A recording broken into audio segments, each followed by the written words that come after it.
अस्सलाम वालेकुम बच्चों, क्या हाल है? आपको आवाज आ रही है मेरी? Okay, good. राइट। सो मैंने आपके साथ पहले ग्लोमेरुलर फिल्ट्रेशन डिस्कस किया था, ठीक है। उसके बाद we started off with renal tubular reabsorption, क्योंकि आपको पता है 3 कंपोनेंट्स है। ग्लोमेरुलर फिल्ट्रेशन करती है किडनी, फिर रीअब्जॉर्प्शन करती है, और तीसरा कंपोनेंट है उसका secretion. Reabsorption is a very important phenomena, and as compared to glomerular filtration, it is very selective. ठीक है। जीएफआर में तो सब कुछ फिल्टर हो जाता है except proteins, but tubular reabsorption जो है it's very selective, and it is very selective at every level of the renal tubules. ठीक है।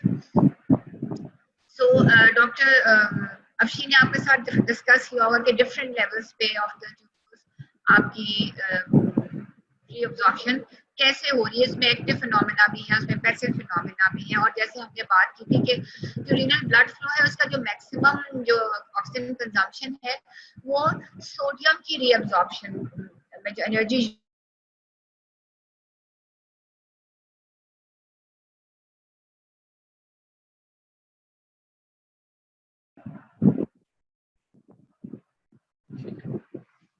अनम्यूट हो गई। स्टूडेंट मुझे सुन रहे हैं? ऑलराइट बच्चों, सॉरी, हम डिस्कनेक्ट हो गए थे।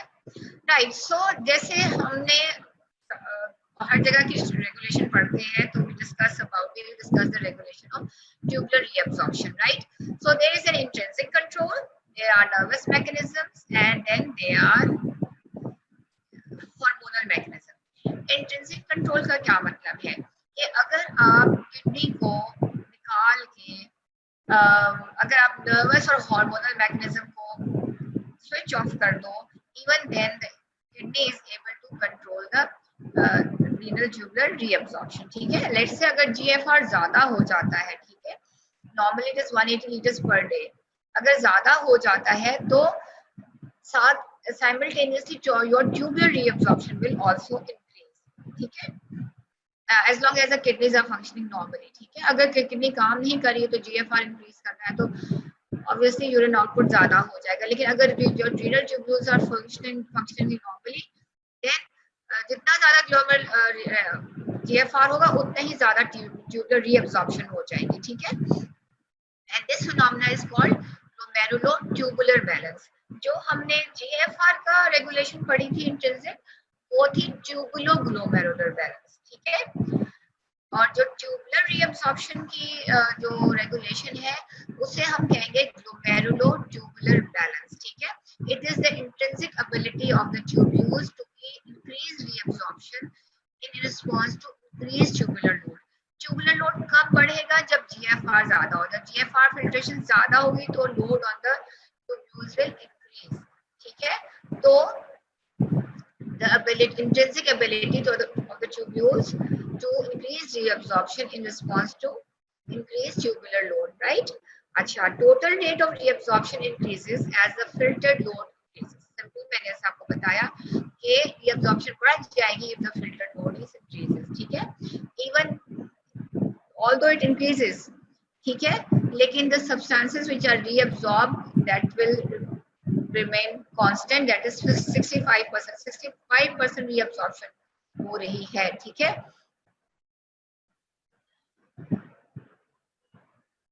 ठीक है। राइट। अच्छा, अब हम बात करते हैं कि इस ग्लोमेरुलो ट्यूबुलर बैलेंस की सिग्निफिकेंस क्या है, इसका हमें क्या फायदा है। ठीक है।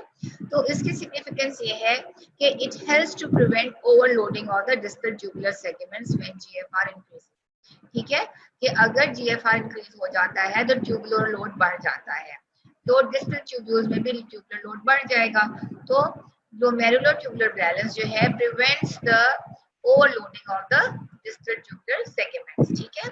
दूसरे, it acts as a second line of defense to buffer the effects of spontaneous changes in GFR on urine output। इसका मतलब ये है कि लेट्स से जीएफआर इंक्रीज हो जाता है, ठीक है, तो जीएफआर इंक्रीज होगा तो यूरिन आउटपुट भी इंक्रीज हो जाएगा। अगर आपका ग्लोमेरुलर ट्यूबुलर बैलेंस जो है फिनोमेना इट्स नॉट वर्किंग, ठीक है, सो क्या होगा कि यूरिन आउटपुट इंक्रीज हो जाएगा और उससे क्या होगा कि वॉल्यूम डिप्लीशन हो जाएगी बॉडी में, राइट। अगर किसी वजह से जीएफआर इंक्रीज हो रहा है, ठीक है, तो and this glomerular balance is not functioning, what will happen? Urine output will increase. So what will happen? Followed by depletion in the volume of the blood. Okay. So this is also a very important defense, second line of defense to buffer the effects of changes in GFR on the urine output. ठीक है. Obviously अगर GFR ज्यादा हो गया है तो reabsorption भी ज्यादा हो जाएगी, ठीक है, ताकि access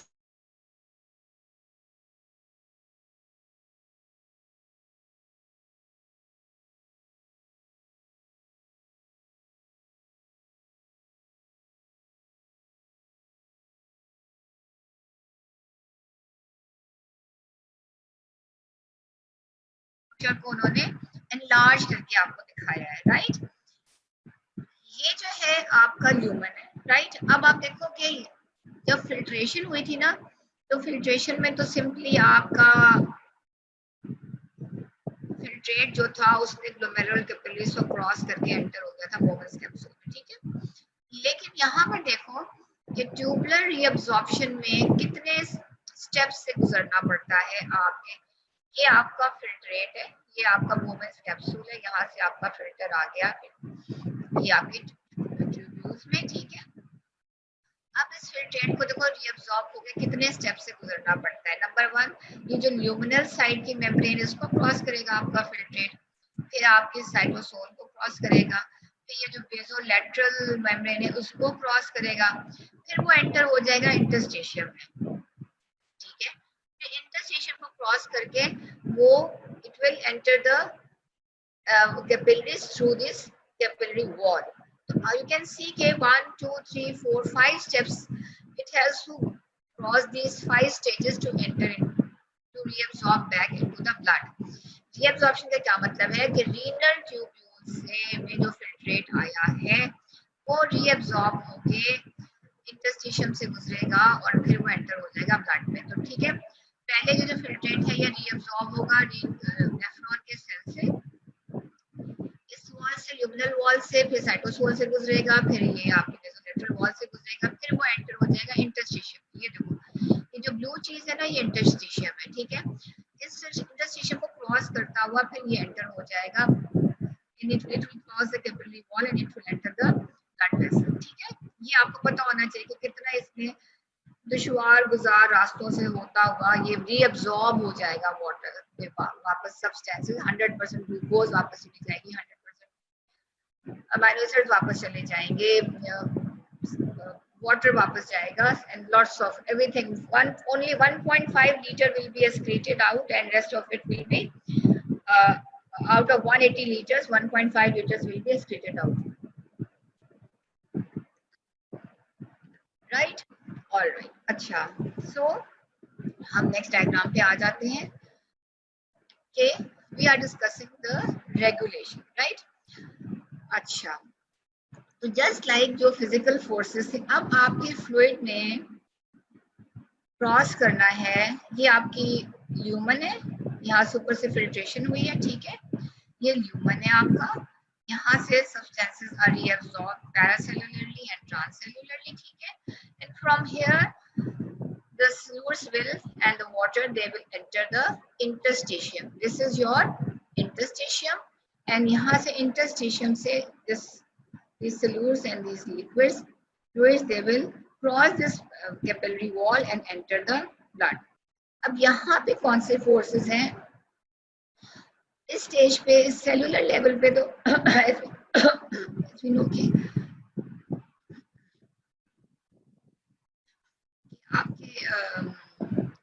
you had active transports and you have active transport here and you have passive transport, so the substances are moving across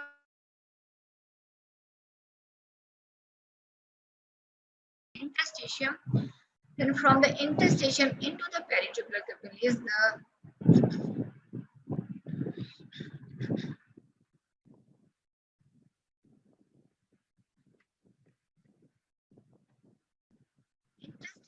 of fluids or solutes and they will enter the capillaries through the physical forces, right? अब physical forces, what are those physical forces? आपको you know कि इसके अंदर vegetable capillary में there is a hydrostatic pressure because of the presence of water, and then there are plasma proteins there, तो colloidal osmotic pressure भी होगा यहाँ पे, ठीक है. Similarly यहाँ पे interstitium में आपके यहाँ पे भी क्योंकि water है तो there is a hydrostatic pressure, and क्योंकि यहाँ पे भी थोड़ी सी proteins पड़ी हैं तो यहाँ पे it will exert some colloidal osmotic pressure also, ठीक है. And this movement of the fluid from the interstitium into the blood vessels across the capillary membrane, this movement of fluid is called bulk flow, ठीक है.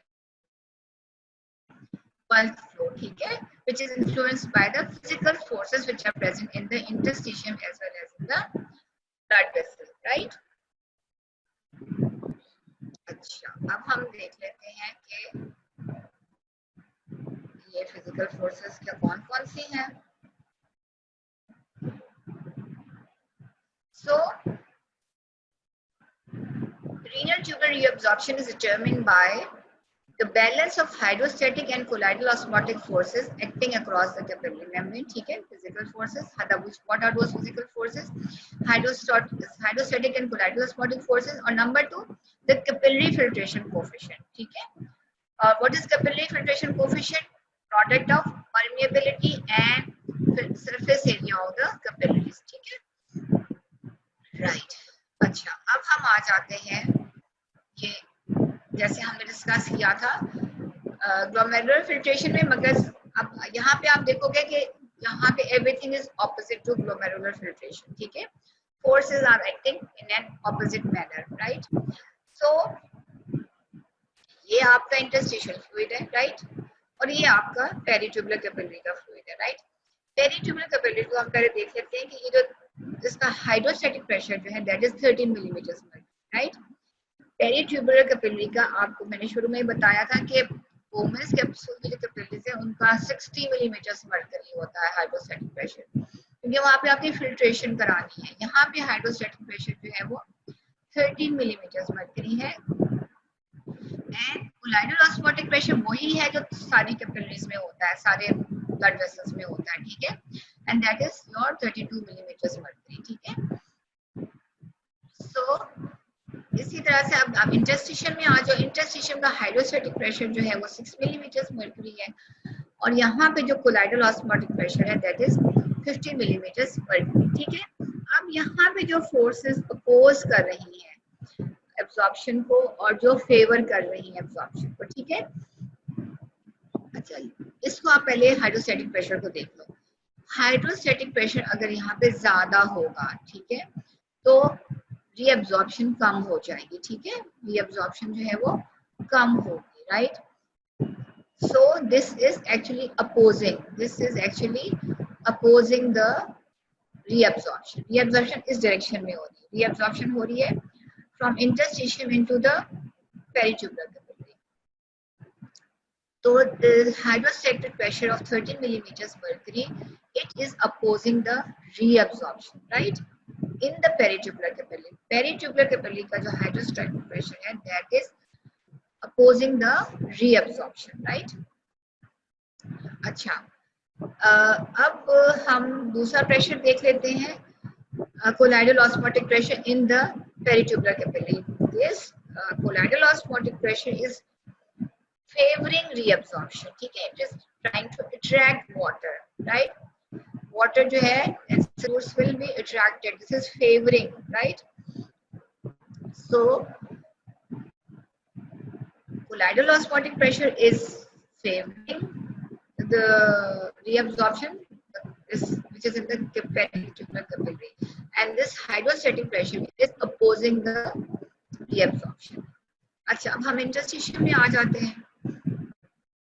Interstitium में क्या है? Interstitium में जो hydrostatic pressure है दैट इज 6 मिलीमीटर मर्करी.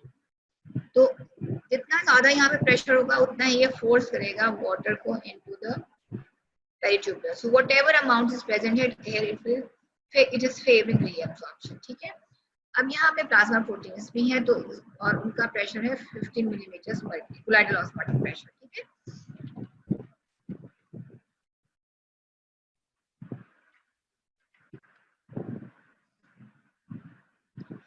ये जो क्लोराइडल ऑस्मोटिक प्रेशर है, this is what is it trying to do? It is trying to hold water here. ठीक है, इसका मतलब है कि ये prevent कर रहा है movement of water from the interstitium into the peritubular capillary. ठीक है, so दो forces जो हैं वो oppose कर रही हैं movement of water from the interstitium into the peritubular capillaries. ठीक है, reabsorption को oppose कर रही हैं. Opposing कौन सी हैं?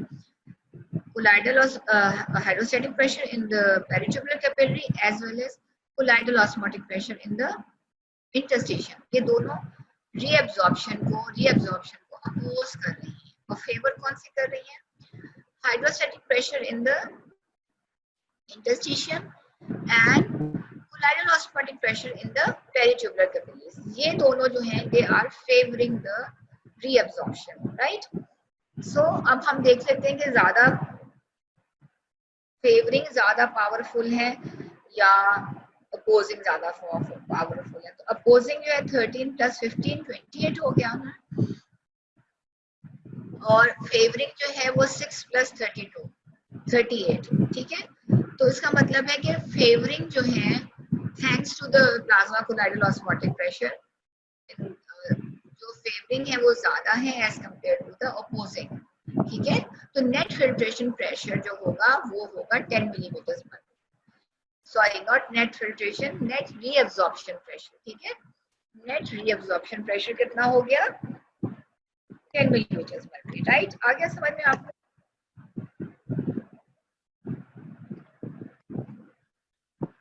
I can't see you, so I don't know आपको समझ में आ गया क्या? आ ही गया होगा. हाँ, क्योंकि ये हम बहुत दफा कर चुके हैं. राइट, so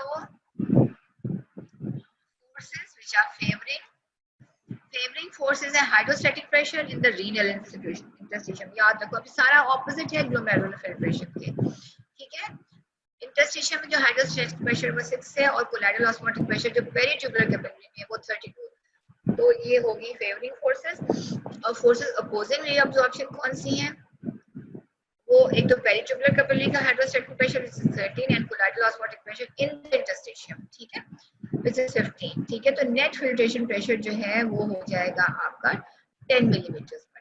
राइट, 6 + 32 38 है. फेवर 38 कर रही है और अपोज 28 मिलीमीटर पर. केएफ क्या होता है? केएफ जो है वो आपका reabsorption rate over net filtration rate pressure. Reabsorption rate होते हैं 124 मिलीलीटर पर मिनट पर 10 मिलीमीटर पर मिलीमीटर. ठीक है, सो फिल्ट्रेशन और ये sorry reabsorption rate, filtration rate कितना होता है? 125 ml. ठीक है, 125 ml. और रीअब्जॉर्प्शन रेट क्या है? 120. इनके 125 फिल्टर हो रहा है तो 124 रीअब्सॉर्ब हो रहा है. पर मिनट से 1 ml आगे जा रहा है. ठीक है, so filtration rate is 125 ml, लेकिन रीअब्सॉर्प्शन रेट जो है वो आपका है 124 ml. ठीक है, so 124 ml divided by net filtration pressure कितना होगा? 124 divided by 10 is equal to 12.4 millimetre per millimetre of mercury. ठीक है, 12.4 millilitre per minute per millimetre of mercury. Right, so reabsorption rate आप याद रखो कि 124 ml है डिवाइडेड बाय 10. तो ये केएफ हो गया आपके रीअब्जॉर्प्शन का केएफ हो गया 12.4 मिलीलीटर और फिल्ट्रेशन का केएफ क्या था? 12.5. ठीक है, इसका मतलब जितना फिल्टर हो रहा है सब रीअब्जॉर्ब हो रहा है एक्सेप्ट 1 ml. ठीक है, अच्छा, अब हम इनको वन बाय वन डिस्कस करते हैं. ठीक है, तो सबसे पहले let's discuss peritubular capillary hydrostatic pressure. जो पेरिट्यूबुलर कैपिलरी में हाइड्रोस्टैटिक प्रेशर किन चीजों से इन्फ्लुएंस हो सकता है? ठीक है, एक तो आपका आर्टीरियल प्रेशर. ठीक है, ये पेरिट्यूबुलर कैपिलरीज हैं. ठीक है, इनके अंदर जो हाइड्रोस्टैटिक प्रेशर है that is influenced by the एक तो मेन जो आर्टीरियल प्रेशर है. ठीक है, अगर मेन आर्टीरियल प्रेशर ज्यादा है तो यहाँ पे प्रेशर ज्यादा होगा, मेन आर्टीरियल प्रेशर कम है तो यहाँ पे प्रेशर कम हो जाएगा. ठीक है, दूसरे resistance in the afferent and efferent arteries. ठीक है, अगर रेजिस्टेंस कम होगा तो हाइड्रोस्टैटिक प्रेशर यहाँ बढ़ जाएगा, और अगर रेजिस्टेंस यहाँ पे ज्यादा है, कंस्ट्रक्ट कर गई है वेसल, तो यहाँ पे ब्लड फ्लो कम हो जाएगा और हाइड्रोस्टैटिक प्रेशर जो है पेरिट्यूबुलर कैपिलरीज का कम हो जाएगा। ठीक है,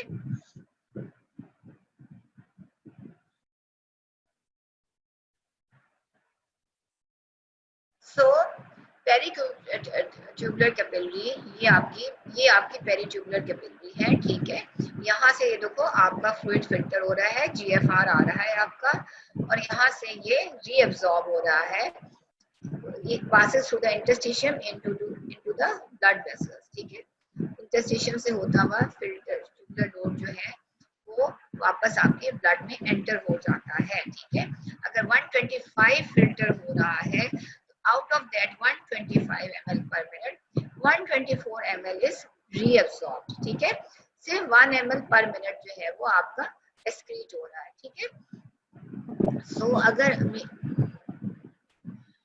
so this capillary hydrostatic pressure is influenced by arterial pressure, resistance of the afferent and efferent arterioles. Increase in arterial pressure tend to raise peritubular capillary pressure, and hydrostatic pressure and reabsorption will decrease। ठीक है,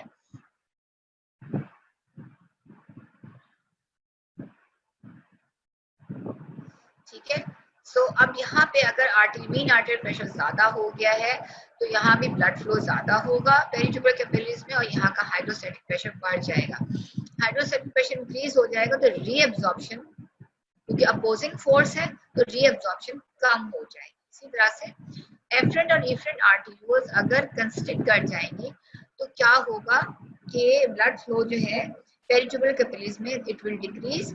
what will happen, the hydrostatic pressure will decrease and reabsorption जो है वो फिर ज्यादा हो जाएगी। ठीक है,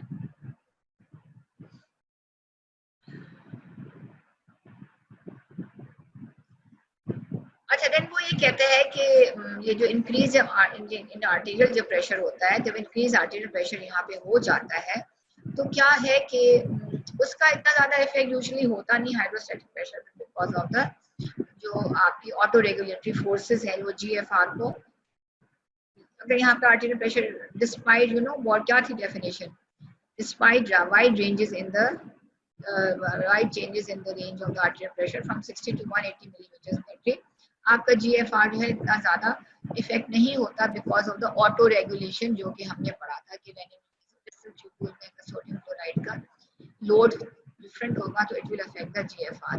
because of that intrinsic capability GFR usually इतना ज्यादा इफेक्ट नहीं होता, लेकिन in those condition the GFR there is no intrinsic mechanism, in that situation जब जीएफआर ज्यादा होगा तो एब्जॉर्प्शन भी ज्यादा हो जाएगी। ठीक है, अच्छा, सो हाइड्रोस्टैटिक प्रेशर की हमने बात कर लिया, अब हम बात करते हैं colloidal osmotic pressure of the plasma. ठीक है,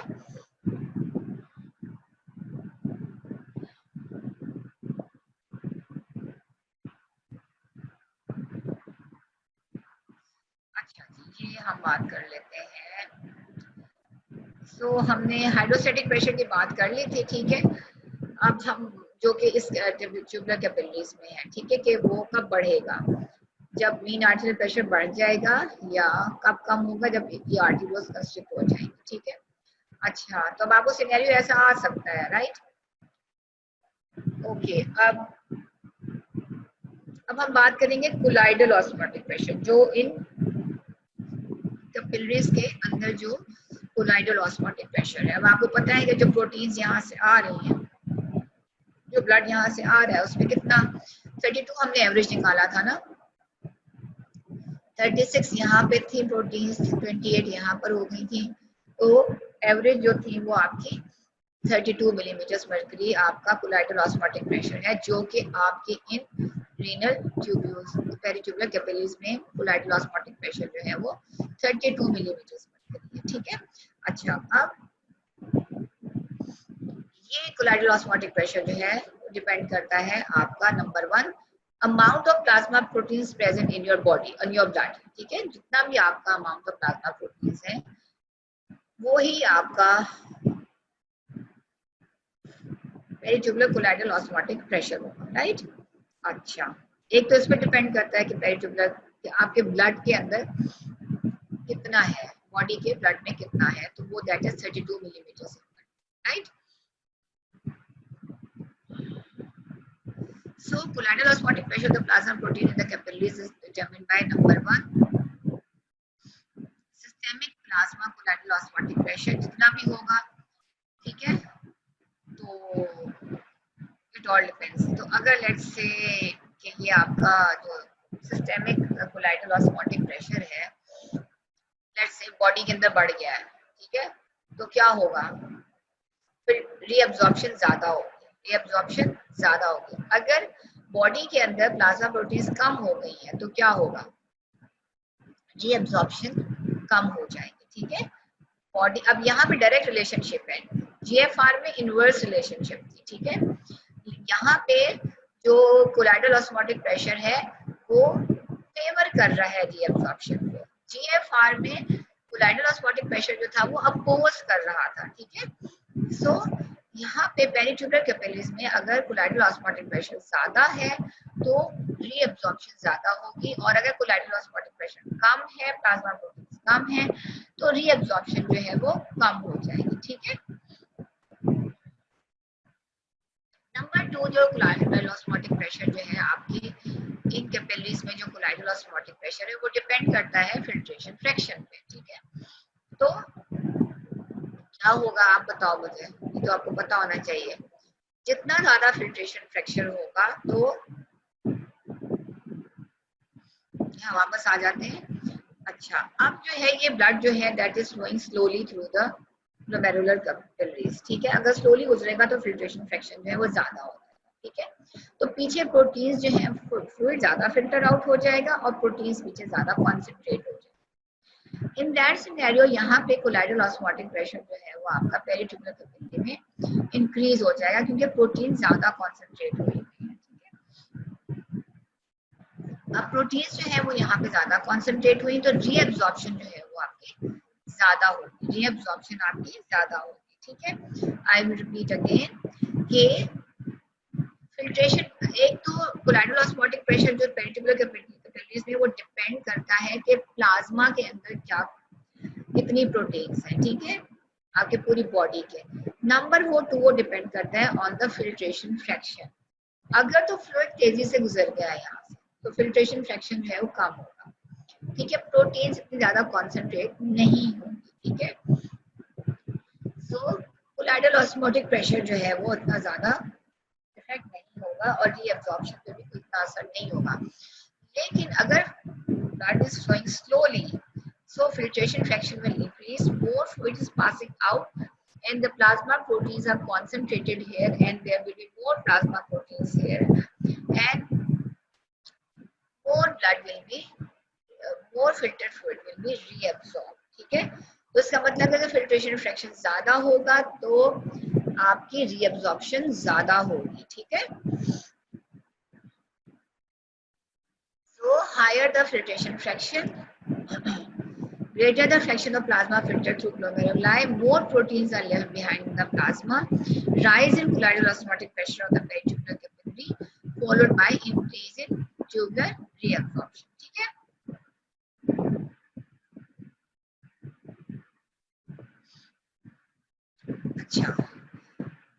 अच्छा, अब हमने बात कर ली पेरिट्यूबुलर कैपिलरी के हाइड्रोस्टैटिक प्रेशर की भी और हमने बात कर ली कोलाइडल ऑस्मोटिक प्रेशर की भी जो कि पेरिट्यूबुलर कैपिलरी में है, राइट। अब हम बात करेंगे केएफ की, ठीक है, पेरिट्यूबुलरी कैपिलरी कोएफिशिएंट, ठीक है। सो changes in the peritubular capillary KF can also influence the reabsorption rate because KF is the measure of permeability and hydraulic conductivity of the and the surface area of the capillaries, ठीक है। Increase KF will increase reabsorption whereas decrease KF will decrease the reabsorption, ठीक है। लेकिन normally the KF remains constant in most physiological conditions. In abnormal condition में जब capillary की walls damage होंगी only then the reabsorption will be affected, ठीक है। ये फिर आपको एक चार्ट दिया हुआ है उन्होंने, ठीक है, कि जब पेरिट्यूबुलर कैपिलरी का hydrostatic pressure, this is peritubular capillary का हाइड्रोस्टैटिक प्रेशर ज्यादा होगा तो एट इज अपोजिंग फोर्स तो रीअब्सॉर्प्शन कम हो जाएगी, ठीक है। अगर लेट्स से एफरेंट आर्टीरियोल जो है वो उसका रेजिस्टेंस कम हो गया है और इफरेंट आर्टीरियोल का रेजिस्टेंस कम हो गया है, तो क्या होगा कि आपका हाइड्रोस्टैटिक प्रेशर जो है वो इंक्रीज हो जाएगा, और जब हाइड्रोस्टैटिक प्रेशर इंक्रीज होगा तो रीअब्सॉर्प्शन जो है वो कम हो जाएगी, ठीक है। नंबर 3 तीसरी चीज क्या है, ये तो रेजिस्टेंस हो गया एफरेंट एंड डिफरेंट आर्टीरियोल में, ऑब्वियसली जब डायलेट होंगी तो ब्लड फ्लो इसमें ज्यादा हो जाएगा, पेरिट्यूबुलर कैपिलरी में हाइड्रोस्टैटिक प्रेशर बढ़ जाएगा, हाइड्रोस्टैटिक प्रेशर कम बढ़ता है, जब बढ़ेगा तो रीअब्सॉर्प्शन कम हो जाएगी। तीसरी कंडीशन जिसमें हाइड्रोस्टैटिक प्रेशर बढ़ रहा है वो इंक्रीज इन आर्टीरियल प्रेशर है।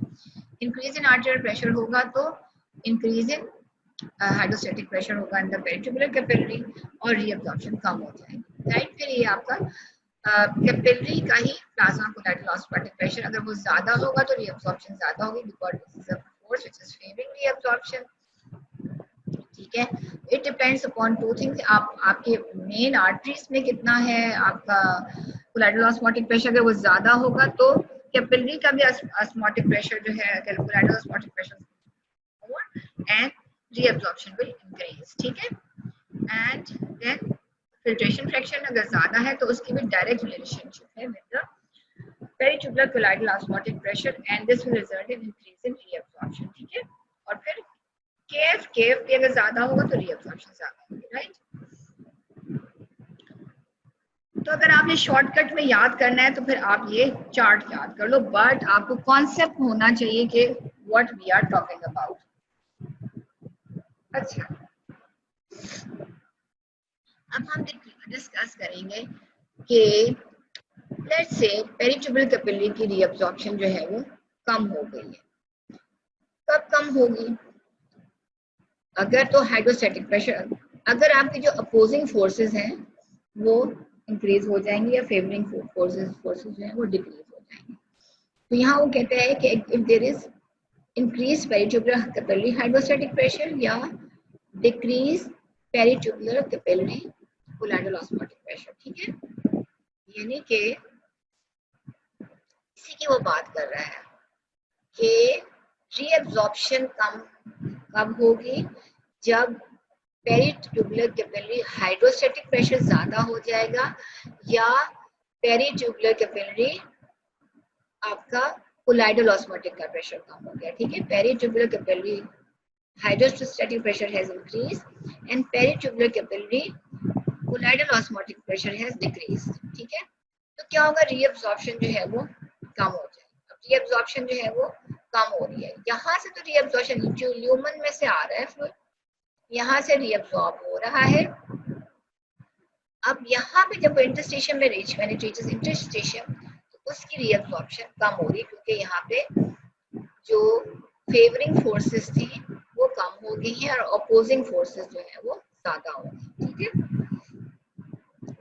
इस सिनेरियो में क्या होगा, यहाँ पे फ्लूइड इकट्ठा होना शुरू हो जाएगा, क्या होगा, यहाँ पे फ्लूइड जो है वो accumulate होना शुरू हो जाएगा। तो क्या होगा, the fluid will start going back through this leak channels, fluid जो है वापस लीक चैनल्स में से वापस जाना शुरू हो जाएगा। और फ्लूइड जब यहाँ पे जमा हो जाएगा तो प्रोटीन्स को क्या होगा, प्रोटीन्स भी जो है वो डाइल्यूट हो जाएंगे, प्रोटीन्स भी जो यहाँ पे हैं वो डाइल्यूट हो जाएंगे इंटरस्टिशियम के। अच्छा, अब हम देख लेते हैं। तो अगर पेरिट्यूबुलर कैपिलरी की रीअब्सॉर्प्शन कम हो गई है, ठीक है, तो क्या होगा, it will raise the renal interstitial fluid hydrostatic pressure, ठीक है। यानी कि यहाँ पे अब फ्लूइड ज्यादा जमा होना शुरू हो गया तो यहाँ का हाइड्रोस्टैटिक प्रेशर जो है वो बढ़ जाएगा। नंबर 2 और क्या होगा कि decrease in the interstitial fluid colloidal osmotic pressure because of the dilution of proteins in the renal interstitial, ठीक है। So what will happen now, यहाँ पे आपका हाइड्रोस्टैटिक प्रेशर इंक्रीज हो गया है और जो रीनल प्रोटीन्स हैं, क्योंकि पानी ज्यादा यहाँ पे हो गया, रीनल प्रोटीन्स जो है वो डाइल्यूट हो गई हैं, ठीक है। So movement of the fluid from the cells into the interstitium will decrease. So both of these two forces, they will reduce movement of fluid and solutes out of the tubular lumen. इन दोनों forces से यहाँ जो hydrostatic pressure बढ़ गया है और osmotic osmotic pressure कम हो गया because of the accumulation of the fluid. तो these two, both of these two forces, what will they do? They will prevent the movement of the fluid from the lumen into the interstitium. ठीक है, both these forces, यहाँ पे hydrostatic pressure बढ़ गया है, ठीक है, and colloidal osmotic pressure यहाँ पे कम हो गया है. These two forces will prevent the movement of the fluid from the lumen into the interstitium, right? So क्या होगा? Decrease in the reabsorption of fluid from the renal tubules into the interstitium of the proximal tubules, and solutes and water will back leak into the tubular lumen, thus decreasing the rate of net reabsorption. ठीक है, आगे आपको बात समझ में कि अगर late से पेरिट्यूबुलर कैपिलरी में हाइड्रोस्टैटिक प्रेशर ज्यादा हो जाता है या कोलाइडल ऑस्मोटिक प्रेशर कम होगा, उस सूरत में जो इंटरस्टिशियम में फ्लूइड है that will not move from the interstitium into the peritubular capillary. When it will not move into the peritubular capillary, so यहाँ पे वो अक्यूमुलेट होना शुरू हो जाएगा. जब वहां पे अक्यूमुलेट होगा इंटरस्टिशियम में, तो इंटरस्टिशियम का हाइड्रोस्टैटिक प्रेशर बढ़ जाएगा. अब फ्लूइड यहाँ पे ज्यादा हो गया है तो कोलाइडल ऑस्मोटिक प्रेशर, प्रोटीन्स यहाँ की डाइल्यूट हो गई हैं. ठीक है, तो अब क्या होगा? यहाँ पे हाइड्रोस्टैटिक प्रेशर बढ़ गया है तो fluid will not move from the renal lumen into the interstitium, और कोलाइडल ऑस्मोटिक प्रेशर भी कम हो गया है तो भी आपकी movement of fluid from the lumen into the interstitium will not take place. ठीक है, सो यहाँ की भी जो फोर्सेस अगर अफेक्ट हो रही हैं, इंटरस्टिशियम की फोर्सेस, अगर इंटरस्टिशियम की फोर्सेस अफेक्ट होंगी तो भी movement of fluid will not take place from the lumen into the interstitium, right? अच्छा, अब जब यहाँ पे फ्लूइड जमा होना शुरू हो जाएगा तो व्हाट विल हैपन कि बैक लीक शुरू हो जाएगी, वापस जाना शुरू हो जाएगा फ्लूइड फ्रॉम दिस पैरासेलुलर पाथवेज. ठीक है, तो रीअब्जॉर्प्शन डिक्रीज हो जाएगी. आई बात समझ में कि यहाँ के प्रेशर्स जो हैं वो इफेक्ट कर रहे हैं movement of fluids. Peritubular capillary के जो प्रेशर्स हैं वो इफेक्ट कर रहे हैं movement of the fluid from the interstitium into the peritubular capillary. इसी तरह से इंटरस्टिशियम के जो प्रेशर हैं वो इफेक्ट कर रहे हैं movement of fluid from the lumen into the interstitium. यहाँ पे हाइड्रोस्टैटिक प्रेशर अगर बढ़ जाएगा तो फर्दर मूवमेंट ऑफ फ्लूइड नहीं होगी from the lumen into the interstitium. ठीक है, एंड बैक लीक शुरू हो जाएगी. और अगर फर्दर मूवमेंट नहीं होगी फ्लूइड की from the lumen into the interstitium तो रीअब्जॉर्प्शन विल डिक्रीज.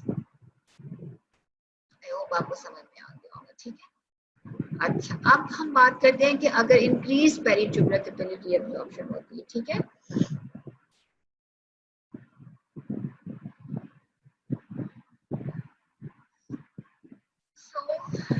अगर if there is an initial increase in reabsorption by the peritubular capillaries तो क्या होगा?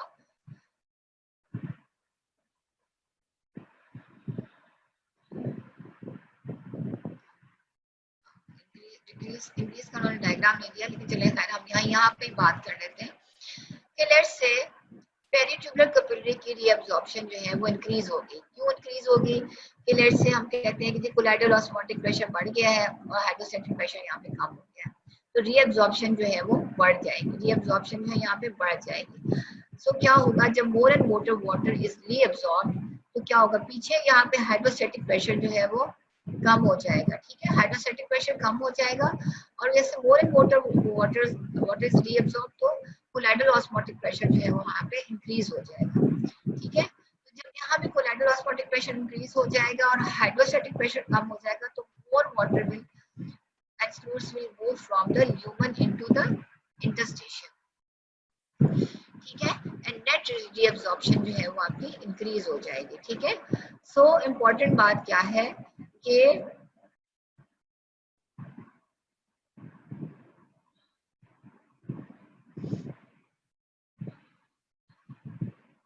forces that increase peritubular reabsorption, capillary reabsorption, they will also increase reabsorption from the renal tubules. And conversely, hemodynamic changes that inhibit peritubular capillary reabsorption also inhibit tubular reabsorption of water and solutes. ठीक है, बात समझ, this is very important, ये आपको पता होना चाहिए क्योंकि आपको आ सकता है क्वेश्चन कि ये सिचुएशन है, हाउ एक्सप्लेन इट, तो उसमें फिर आप ये सारी कहानी बताओगे। ठीक है, कि अगर आपकी पेरिट्यूबुलर कैपिलरी पे रीअब्जॉर्प्शन जो है वो कम हो रही है, यहाँ पे रीअब्जॉर्प्शन कम हो रही है तो ट्यूबुलर ल्यूमन से भी रीअब्जॉर्प्शन कम हो जाएगी। ठीक है, और अगर यहाँ पे कैपिलरी में रीअब्जॉर्प्शन, यहाँ पे इस लेवल पे रीअब्जॉर्प्शन ज्यादा हो रही है तो ट्यूबुलर ल्यूमन से भी movement of fluid will increase. ठीक है, अगर पेरिट्यूबुलर कैपिलरी ही रीअब्सॉर्ब नहीं कर रही है तो fluid will not move from the lumen into the interstitium. ठीक है, ऑलराइट, उसके बाद फिर हम एक फिनोमेना और डिस्कस करेंगे, प्रेशर नेट्रियोसिस एंड प्रेशर डायरोसिस। ये पढ़ा था आपने फर्स्ट ईयर में, क्या होता है नेट्रियोसिस एंड डायरोसिस। नेट्री मैंने आपको बताया था, सोडियम यूरिसिस का मतलब moving out in the urine. ठीक है, एंड डायरोसिस वाटर आपका मूव आउट कर रहा है। सो as we know okay, if there is even small changes in the arterial pressure will cause marked increases in urinary excretion of sodium and water. अच्छा, so हम बात कर रहे थे कि आपके सोडियम जो है, लेट्स से, अच्छा, किडनीज आर नॉट वर्किंग। ठीक है, जब हम auto regulatory mechanism tubular glomerular filtration का जो हमने डिस्कस किया था जीएफआर का, उसमें हमने कहा था कि wide changes differences in the arterial pressure will not affect the GFR. ठीक है, दैट विल रिमेन कांस्टेंट। लेकिन लेट्स से अगर the kidneys are not working, GFR का जो मैकेनिज्म है मैकुला डेंसा वाला वो काम नहीं कर रहा है और ट्यूबल रीअब्जॉर्प्शन भी काम नहीं कर रही है, तो क्या होगा कि अगर थोड़ा सा भी इंक्रीज इन आर्टेरियल प्रेशर होगा तो there will be lots of urinary excretion of sodium and water, right? And this is called pressure nephrosis and pressure diuresis. अच्छा, so अगर थोड़ी सी भी there is slight increase in GFR, if there is slight increase in GFR, there will be a loss of water and sodium from the body. When GFR autoregulation is impaired, as often occurs in kidney diseases, increase in arterial pressure causes much large increase in GFR followed by pressure natriuresis and diuresis. ठीक है, तो याद रखो कि जब kidneys अगर काम नहीं कर रही होंगी, किडनी की ऑटो रेगुलेशन ट्यूबुलो ग्लोमेरुलर भी और ग्लोमेरुलो ट्यूबुलर भी, यानी कि जीएफआर भी रेगुलेट नहीं हो रहा है, रीअब्जॉर्प्शन भी नहीं रेगुलेट हो रही है, उन दोनों सिचुएशंस में अगर आर्टेरियल प्रेशर ज्यादा होता है तो आपका प्रेशर नेट्रियोसिस और डाययूरेसिस होगी। ठीक है, अच्छा, अब प्रेशर नेट्रियोसिस और डाययूरेसिस क्यों हो रही है, उसकी बेसिकली 3 वजह हैं, राइट।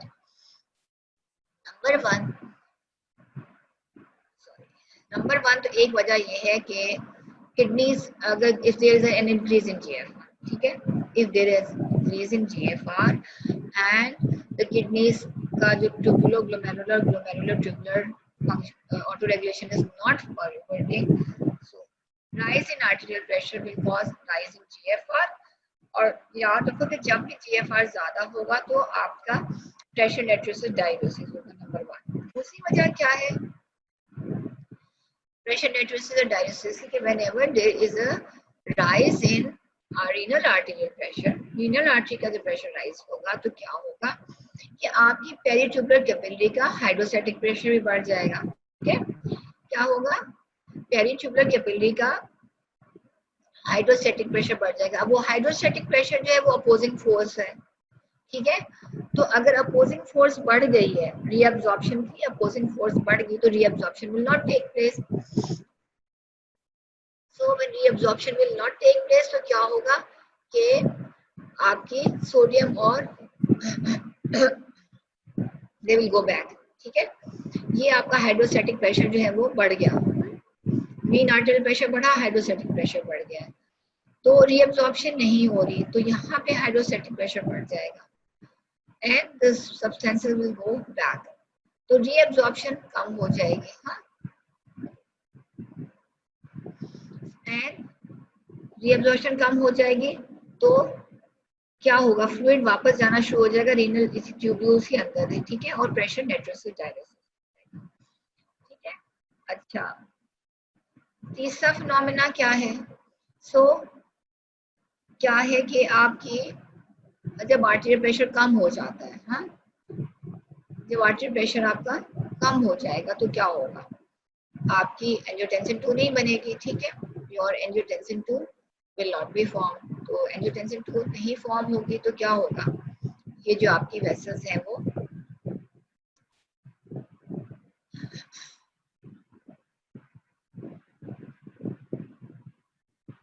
हाँ, ठीक है, तो सोडियम की रीअब्जॉर्प्शन नहीं होगी, ठीक है। अब ये जो है एंजियोटेंसिन 2 का क्या फंक्शन था, reabsorption of sodium and water, ठीक है, और दूसरा फंक्शन क्या था, it stimulate secretion of aldosterone, aldosterone भी क्या करती है, reabsorption of salt and water, ठीक है। तो दोनों सिचुएशंस में reabsorption of salt and water नहीं हो रही है, तो क्या होगा, salt and water will be lost to the urine, ठीक है, यानी कि प्रेशर नेट्रोसिस और डायूरेसिस हो जाएगी, राइट। थोड़ा सा मैं आपको एक दफा फिर बता दूं कि प्रेशर नेट्रोसिस और डायूरेसिस क्यों हो रही होती है। नंबर 1 तो ये है कि आपका जी जीएफआर इंक्रीज हो गया है, ठीक है, जीएफआर जब भी इंक्रीज होगा and if your tubuloglomerular and glomerular tubular are not functioning, तो जीएफआर ज्यादा होगा तो यूरिन आउटपुट जो है वो आपका ज्यादा हो जाएगा, ठीक है। नंबर 2 क्या है, जब आपका आर्टेरियल प्रेशर ज्यादा हो जाता है, मीन आर्टेरियल प्रेशर जो है आपका वो इंक्रीज हो गया है, तो पेरिट्यूबुलर कैपिलरी का hydrostatic pressure will increase, when this pressure will increase, what will happen, tubular reabsorption will not occur, ठीक है, because it is an opposing force, tubular reabsorption नहीं होगी तो excess fluid will be lost, pressure netrosis diuresis. तीसरी वजह क्या है कि let's say arterial pressure fall कर गया है, आर्टेरियल प्रेशर फॉल कर जाएगा, what will happen, angiotensin 2 will not be formed, angiotensin 2 नहीं फॉर्म होगी तो क्या होगा, ये एल्डोस्टेरोन भी नहीं बनेगा। अब दोनों का फंक्शन है to cause reabsorption of salt and water, ठीक है। The angiotensin 2 is not there, aldosterone is not there, so what will happen, reabsorption of salt and water will not take place, and that reabsorption नहीं होगी तो excess will be lost to the urine, ठीक है।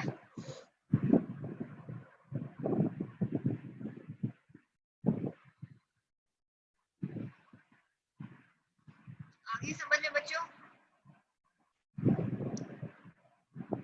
हाँ, okay, any question,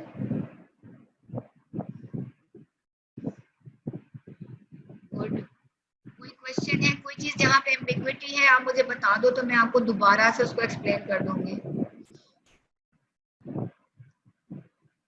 because it is very interesting, थोड़े से बस आपको कॉन्सेप्ट्स होने चाहिए कि जहाँ पे रीअब्जॉर्प्शन हो रही है तो वहां पे जो फोर्सेस कौन सी हैं, बहुत अच्छी समझ में आ गई, चलो good. So I don't want कि मैं आपको, आज मैंने कोई जोक नहीं डाला आपके लिए, आई डोंट नो, लेकिन कोई बात नहीं, मैं I will bring some jokes tomorrow for you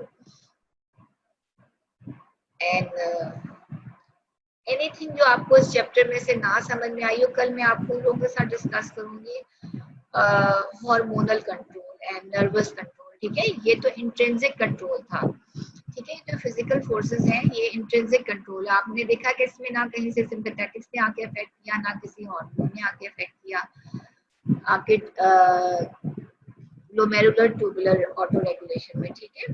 तो बेसिकली ये आपका किडनी को अगर उठा के आप अलग भी करके रख दोगे ना तो आप उसके ऊपर इफेक्ट देखोगे कि even then your kidney is trying to regulate the tubular reabsorption, right? So